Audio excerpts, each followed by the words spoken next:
Казвам се Явор Анастасов. Нося очила за далечно виждане, т.е. за късогледство от близо 25 години.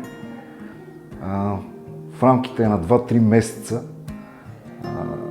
началото на 2023 година, установих, че зрението ми се влошава. В резултат на което се поинтересувах и през интернет стигнах до клиника Визио.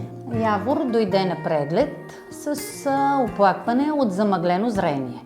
Обясни ми, че от дълги години носи очила за късогледство с астигматизъм, но въпреки очилата, с които допреди години се е чувствал добре, на този етап не се чувства добре и не вижда добре, все по-замъглено.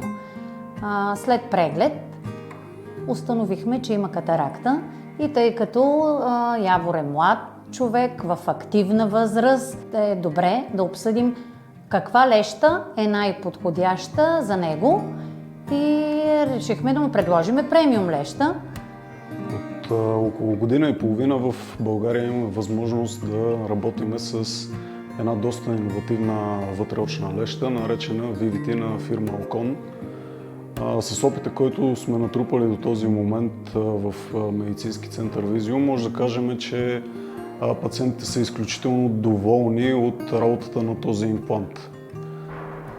Имплантът е изключително подходящ за пациенти на средна възраст и на такива, които имат напреднали катаракти и които искат да се възползват от възможността да виждат добре на далечно разстояние, а също и на средно разстояние и да бъдат относително независими от използването на оптична корекция за близо.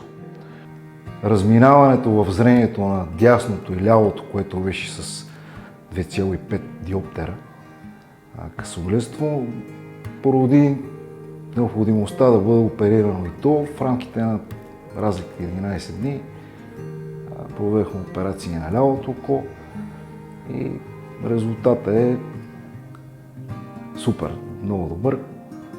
Също така имплантът може да се използва и при пациенти, които искат просто да бъдат коригирани рефрактивно.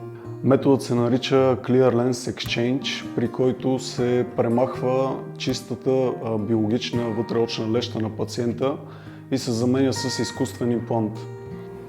Самия следоперативен процес беше протечен нормално, не съм имал оплаквания. Операцията също не е нещо сложно, неприятно, но не е болезнено. Ярки, ясни цветове, друго виждане, което е все едно проглежда след 25 години.